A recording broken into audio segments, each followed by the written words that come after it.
So, kamusta mga kadesenyo? Ngayon ay magwe-welding tayo ng molding ng gulong para sa ginagawa nating wheel bench. Yan, makikita nyo yung ganito, yung gulong niyang upuan na yan. Yung gulong na yan may molding yan na bakal. So ngayon, makikita nyo itong papel dito. Yung papel na yan ay may naka-imprintang shape nung gagawin nating molding ng gulong. Ayan, pagpakita ko sa inyo. Ito. Ayan, may naka-imprinta dito. Ito, medyo malabo lang. Yung mga yan yung susundan natin para magawa natin yung molding na gagawin natin. So, stay put lang kayo at simulan na natin.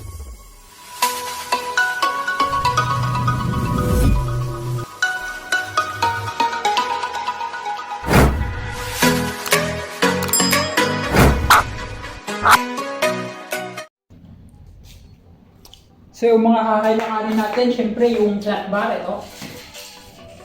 Ito yung flat bar na gagamitin natin. Dito sa camera. Ayan, ang kapal na ito ay 1/8. Tapos ang lapad niya ay 2 inches. Yeah. Syempre kailangan din natin ito, sander, pagkat. And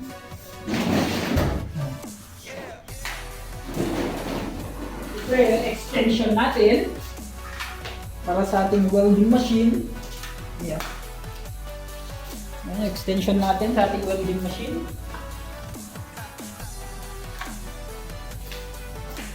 And then ito ang mismo welding machine natin.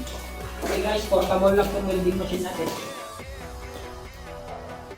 Ayan, yung kakailanganin natin.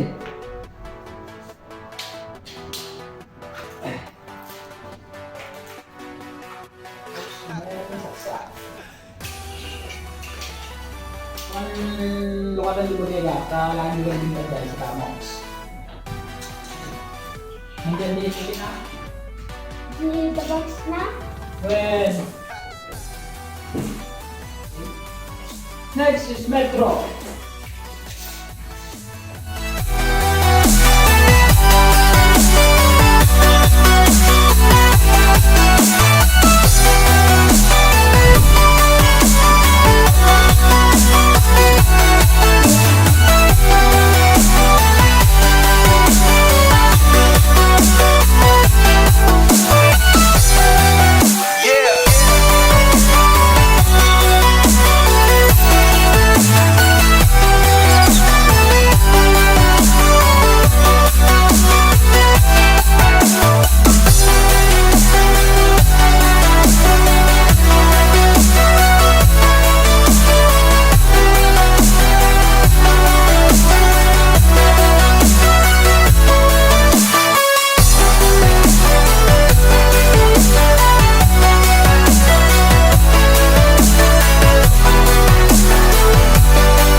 So yan mga kadisenyo, tapos na nating winelding yung molding natin.